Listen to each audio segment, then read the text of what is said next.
Depuis la mort de Bernard Tapie, le clan soudé entre les différents héritiers doit beaucoup d'argent à l'État afin d'éponger une dette abyssale. Il y a un peu plus d'un an et demi, le choc était total.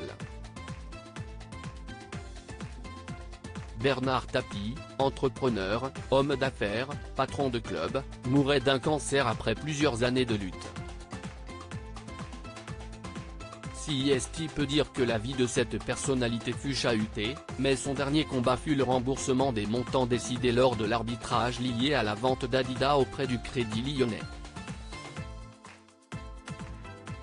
Du jour au lendemain, Bernard Tapie avait ainsi été obligé de rembourser plus de 400 millions d'euros, sans compter les intérêts. Un montant de dette exorbitant pour Dominique Tapie, une somme qui a depuis été remboursée, confirme son épouse, Dominique Tapie, au magazine Paris Match, un mois avant qu'il parte. Je le revois encore faire ses comptes.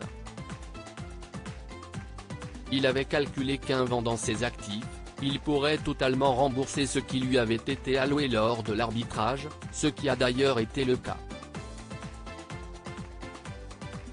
Elle révèle même que le consortium de réalisation chargé de gérer le passif du Crédit Lyonnais, le CDR, fut bénéficiaire grâce à la vente des actifs. Elle regrette qu'à cette occasion, quasiment aucun média n'en ait parlé. Le seul média qui en a parlé, CIST Le Canard enchaîné qui, pourtant, n'a jamais été très tendre avec mon mari.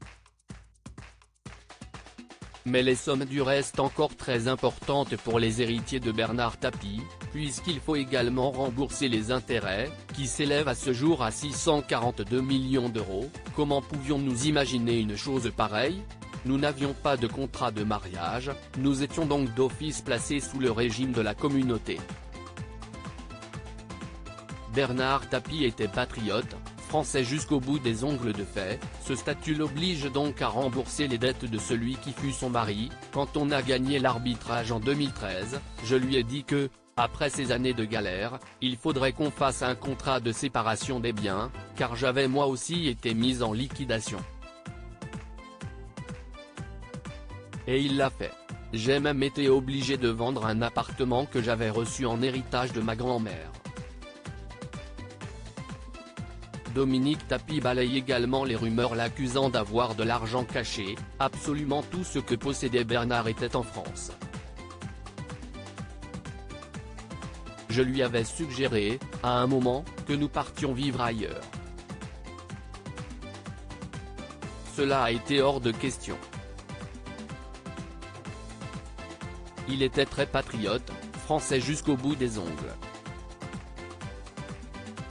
À lire aussi c'est bon, t'inquiète, je vais m'occuper du reste. Stéphane Tapie livre avec émotion sa dernière conversation avec son père Bernard.